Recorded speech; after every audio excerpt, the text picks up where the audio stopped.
7 common medications that can harm your kidneys. We live in an age of medication.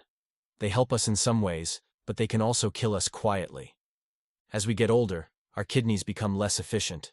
It's critical to keep them away from excessive chemicals and medications. However, it is difficult because aging frequently results in a slew of health problems and more pills to take. Certain medications are nephrotoxic, which means they can harm the kidneys either directly or indirectly. As a result, the kidney's ability to filter blood decreases, and harmful waste accumulates, posing serious health risks. Kidney damage severity is graded in stages, from mild dysfunction to complete failure. As you get older and have kidney problems, your risk of drug-induced nephrotoxicity rises. Medication-related kidney damage is classified into 2 types: dose-dependent and idiosyncratic toxicity. Dose-dependent toxicity indicates that damage increases with higher doses. In contrast, idiosyncratic toxicity is unpredictable and varies greatly among individuals. It is sometimes preferable to avoid these medications entirely. Drug-induced nephrotoxicity can be caused by muscle tissue breakdown, rhabdomyolysis, kidney tissue death, renal infarction, or acid buildup, renal tubular acidosis. This can lead to decreased kidney function and other conditions such as nephrotic syndrome or electrolyte imbalance. In this video, we'll look at the effects of common medications on kidney health and offer practical advice for safely managing these drugs. Remember that understanding the risks associated with them can help you make more informed decisions about your health care. Stay tuned to discover how to protect your kidneys while effectively treating other medical conditions. Before we begin, please keep in mind that all of the information in this video was created and is intended for humans. Visit our website to learn more about our advisory board and the team that created these videos. We do not automatically generate content using artificial intelligence writing tools such as ChatGPT. Be assured that our information has been thoroughly fact-checked, unbiased, and reviewed by qualified professionals. Okay, it's time to get back to the medications that can harm your kidneys. 7. Antibiotics. Antibiotics are commonly prescribed, but they are not without risk. Does your doctor give you antibiotics for a sore throat, a skin infection, or another infection? If so, it could be harmful to your kidneys. First, let's define antibiotics. Antibiotics, also known as antibacterials or antimicrobials, are a type of medication used to treat bacterial infections. They work by either killing or preventing bacteria from multiplying. Common antibiotics with brand names include Cipro, Augmentin, Flagyl, Bactrim, and amoxicillin. These medications may be prescribed to treat strep throat, pneumonia, urinary tract infections, UTIs, or skin infections. Antibiotics can help treat these bacterial infections. However, they cannot treat viral infections like colds, flu, bronchitis, most coughs, and sore throats. So, when your doctor prescribes antibiotics, you should proceed with extreme caution. If prescribed incorrectly, you may experience side effects such as diarrhea, liver, and kidney problems. Even when used correctly, some antibiotics, including polymyxins, aminoglycosides, and vancomycin, can harm your kidneys. Simply put, your kidneys play an important role in removing antibiotics and other medications from your body. But beware, polymyxins and other antibiotics may damage kidney cell membranes, potentially causing kidney injury. Similarly, aminoglycosides, another type of antibiotic, can accumulate in kidney cells, causing cell death and harm to kidney tubules. The mechanism by which each antibiotic causes kidney injury is not fully understood, but it may involve inflammation and damage to kidney cells. For antibiotics to be effective and safe for kidney health, they must be used properly. Did you know that nearly 1/3 of antibiotics prescribed in the United States are inappropriate for the conditions they treat? This is according to a report from the Centers for Disease Control and Prevention, CDC, and a study published in the Journal of the American Medical Association. Before you request an antibiotic or your doctor prescribes one, you should be aware of the conditions they can treat. You can ask them if this is necessary, and most doctors will gladly explain why it is necessary. If antibiotics are truly required, take the recommended dosage and follow any dietary restrictions. Even if you feel better, never save antibiotics for later use, or give your prescribed antibiotics to someone else because prescriptions are specific to your health needs and condition. Are you enjoying our video thus far? If so, please give us some feedback by liking, and we'll create more content like this. 6. Non-steroidal anti-inflammatory drugs, or NSAIDs for short. Some people may not be familiar with non-steroidal anti-inflammatory drugs, such as ibuprofen, aspirin, Motrin, ketorolac, telecoxib, or naproxen. Yes, they are all NSAIDs, and some can be purchased without a prescription. In fact, NSAIDs are extremely common. More than 30 million people take them on a daily basis. NSAIDs are commonly used to treat headaches, sprains and strains, cold and flu symptoms, and arthritis pain. At their core, NSAIDs work by inhibiting an enzyme known as cyclooxygenase, or COX for short. This enzyme contributes to the production of substances that cause pain. However, COX is also important for kidney protection during stress and for regulating sodium and water excretion. So, when NSAIDs inhibit COX, it is a major reason why these medications can harm your kidneys. In fact, all NSAIDs can cause acute kidney injury, or AKI, especially in the elderly and when taken in large doses or over long periods of time.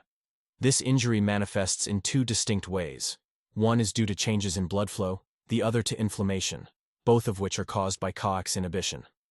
First, a blocked COX can constrict kidney blood vessels, reducing blood flow. This can cause fluid retention, high blood pressure, and even mild temporary kidney damage. If left unchecked, this can lead to more serious problems, such as acute tubular necrosis, in which kidney tubules die from a lack of oxygen, and acute kidney failure. Even if it appears to be acute kidney failure at first, it may progress to chronic kidney disease in time. Second, while NSAIDs are anti-inflammatory drugs, long-term use can cause inflammation in the kidney tubules, which are tiny structures that filter waste. This inflammation is uncommon, but kidney issues caused by NSAIDs are a major concern, affecting 1% to 5% of daily users worldwide. This means that NSAIDs cause kidney injury to approximately 500,000 to 2.5 million people per year. Worse, these drugs frequently result in hospitalizations due to adverse drug events, some of which are fatal. A 2006 study published in the Journal of the American Society of Nephrology examined data from more than 10,084 people who were prescribed NSAIDs for a variety of reasons. The findings revealed that taking NSAIDs increased the risk of acute kidney injury by 26%, particularly during the first 30 days of use. This result emphasizes the importance of exercising caution when prescribing and administering these medications. Another study examined 99 patients with chronic musculoskeletal pain who used NSAIDs for 12 months. They discovered that most patients' kidney function decreased after taking NSAIDs, but returned to normal after switching to another pain reliever medication. For those interested in the evidence, the studies that back up our claims are linked in our description box. The following drugs on our list may surprise you because they are generally thought to be beneficial to your kidneys. 5. Diuretics.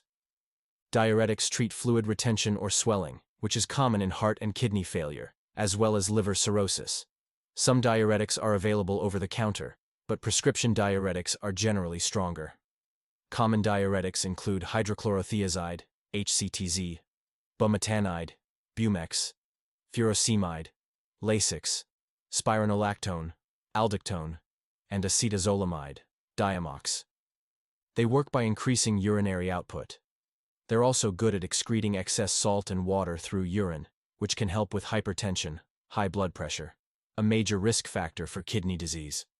Thus, diuretics are generally good for your kidneys. While diuretics are generally beneficial, they do carry risks, particularly for kidney health. Unlike NSAIDs, they do not directly damage the kidneys or impair their filtering function. Instead, they act further down the kidneys process, affecting the concentration and composition of urine. This increases the volume of urine or alters its electrolyte content. Excessive use or high doses of diuretics can cause dehydration, which is a risk factor for kidney damage. A hospital study examined 131 patients who used diuretics and suffered acute kidney injury between 1999 and 2010. Before starting diuretics, 96.2% of patients had at least one health issue, with chronic kidney disease, or CKD, accounting for 55.0%. They discovered that patients who used diuretics had a higher incidence of kidney disease and risk factors such as hypertension and diabetes. The higher the dosage, the greater the risk. Furthermore, diuretics alone were responsible for approximately 27.5% of acute kidney injury cases, while others were caused by a combination of diuretics and other medications. Always consult your doctor before starting any new diuretic medications. People with CKD who take diuretics should stay hydrated and have their electrolytes and kidney function checked on a regular basis. There are more home testing options available than ever before, allowing people to monitor their kidney function from the comfort of their own homes. 4. Proton pump inhibitors. Proton pump inhibitors, PPIs, are popular over-the-counter medications. These medications effectively treat conditions such as gastroesophageal reflux disease, GERD, or acid reflux, by decreasing stomach acid production. This is because PPIs target a stomach enzyme known as hydrogen potassium ATPase, or proton pump, which is required for acid secretion. Although PPIs are generally safe and effective in relieving acid-related discomfort such as heartburn, they do pose risks, particularly to kidney health. For example, PPIs have been linked to acute interstitial nephritis, AIN, a kidney disorder characterized by inflammation in the spaces between the kidney tubules. Although only a small percentage of PPI users develop AIN, this medication has become a common cause of drug-induced AIN in developed countries. More concerning, AIN caused by PPIs frequently exhibits no visible signs and goes unnoticed. Long-term PPI use may result in decreased kidney function and acute kidney injury. Over time, this can lead to CKD. Low magnesium levels in the blood, also known as hypomagnesemia, are a commonly overlooked side effect of long-term PPI use and have been linked to CKD. Simply put, hypomagnesemia can disrupt electrolyte balance and cause inflammation, resulting in kidney disease. Low magnesium levels can also cause muscle spasms, seizures, and irregular heartbeats. A 2019 cohort study in the Journal of Pharmacotherapy looked into the effects of PPIs on kidney function.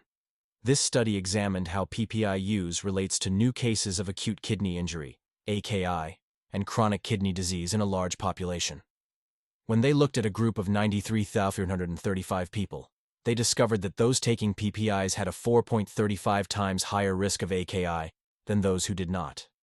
Similarly, taking PPIs was associated with an increased risk of CKD. When researchers looked at 84,600 people, they discovered that PPI users were 1.2 times more likely to develop CKD than non-users. People taking PPIs should get regular checkups to monitor their kidney function and magnesium levels.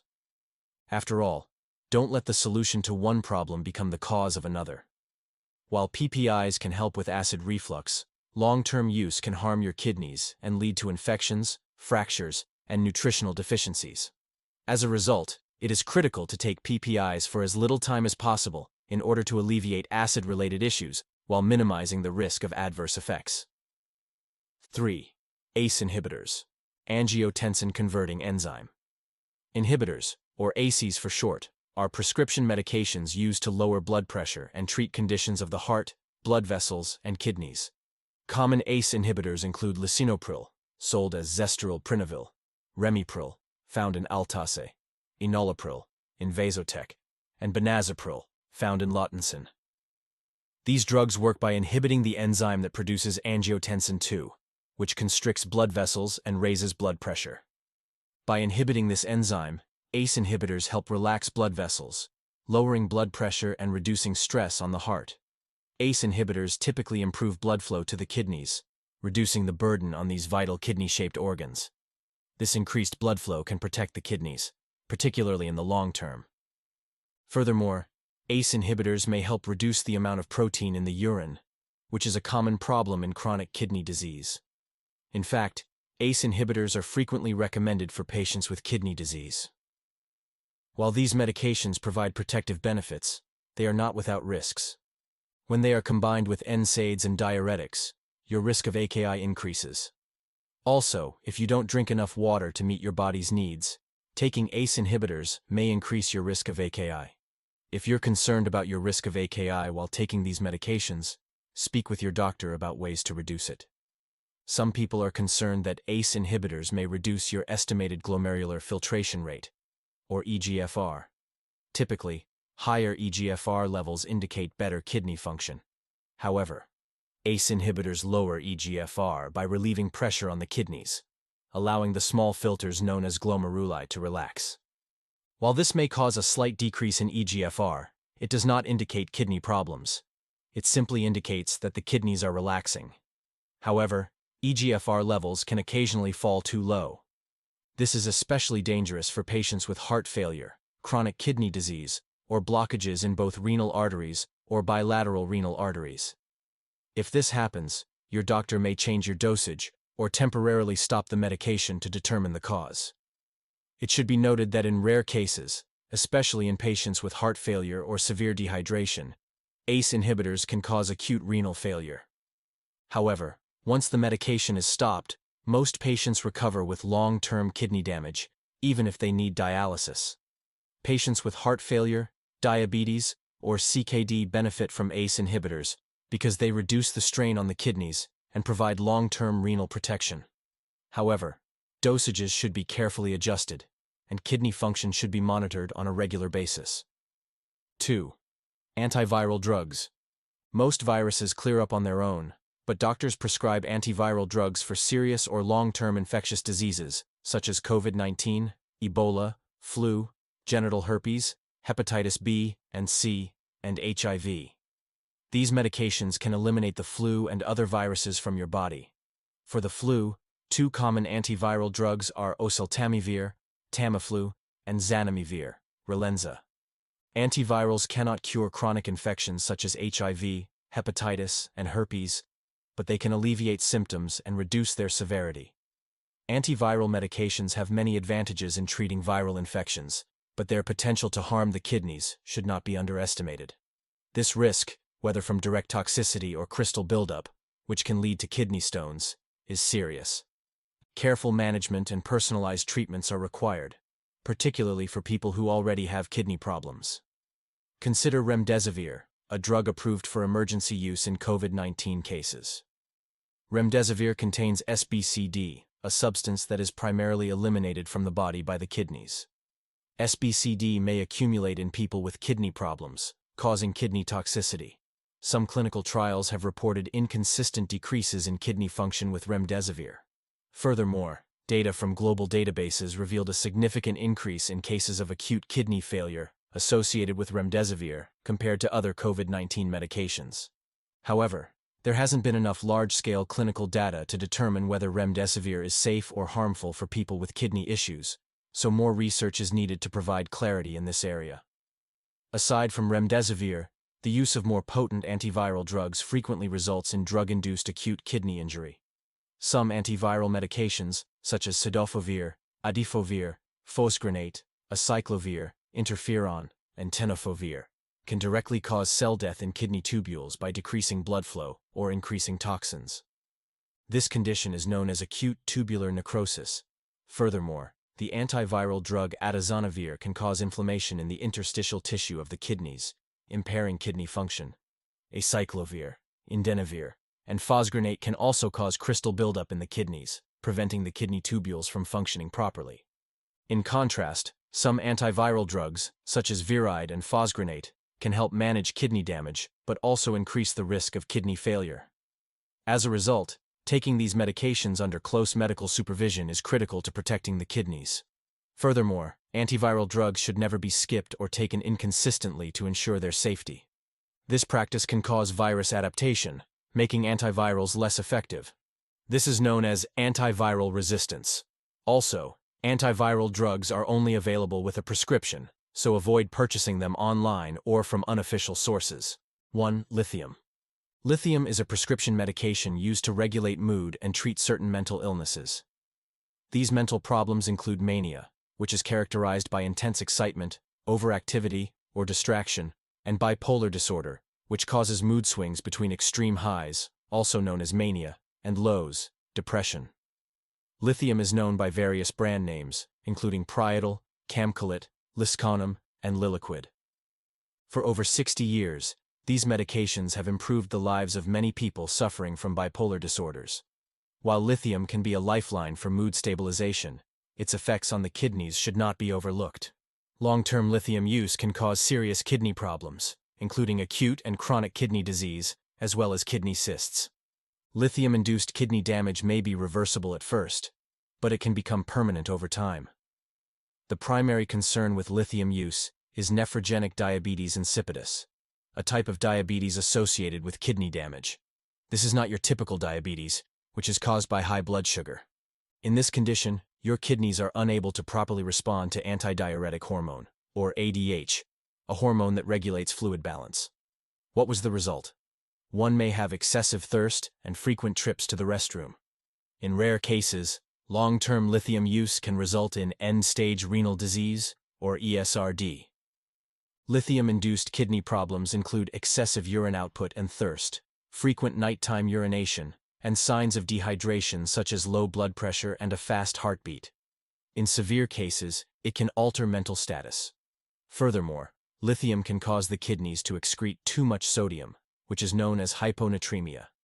Sudden hyponatremia, a condition in which sodium levels drop rapidly in less than 48 hours, can result in serious complications such as life-threatening muscle breakdown, rhabdomyolysis, severe confusion, seizures, coma, and even death. Patients should eat a regular diet rich in salt and fluids while taking lithium. Furthermore, when taking lithium, it's critical to establish an appropriate dosage. Get yearly blood tests to check your creatinine levels, and seek medical attention if anything seems amiss. Lithium can be harmful in a variety of ways, not just to the kidneys. So, before starting, tell your doctor if you have kidney, heart, thyroid, or breathing problems, Addison's disease, or Brugada syndrome. Extra tips for cautionary use. Do you believe your medication is affecting your kidney health? It is critical to seek medical advice right away. Symptoms of kidney failure may not be visible at first, but as the condition worsens, signs such as decreased urine output, leg swelling, shortness of breath, and severe fatigue become more noticeable. If left untreated, the consequences can be deadly. Let's make sure you remember these symptoms so you know when to act. If you are taking any of the medications discussed in this video, you should check your kidney function on a regular basis, using tests such as blood creatinine levels, also known as glomerular filtration rate, or GFR, and protein levels in urine. Proper hydration helps your kidneys remove sodium, urea, and toxins from your body, which can reduce the effects of nephrotoxic drugs. Be aware of any potential interactions between your prescriptions that may affect your kidney health. Share all of your current medications with any healthcare provider who prescribes a new drug. Yes, medications are necessary for treating a variety of medical conditions.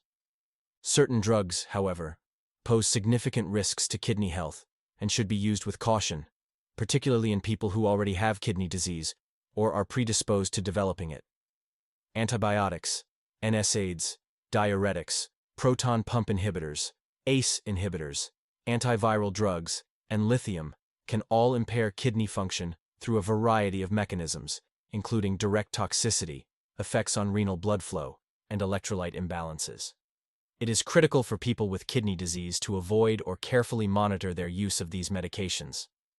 Patients should collaborate with their healthcare providers to choose treatments that are low risk to their kidneys, adjust dosages as needed, and regularly monitor kidney function. A healthy lifestyle can help you reduce your medication use. To protect your kidneys from damage, eat a well-balanced diet rich in lean protein, fruits and vegetables, and exercise regularly. And if you're serious about improving your kidney health and understanding how the body works, be sure to subscribe to us. Press the bell icon and enable all notifications to ensure you never miss a life-saving video. If you enjoyed this video, we think you'll like the video on the screen. See you there.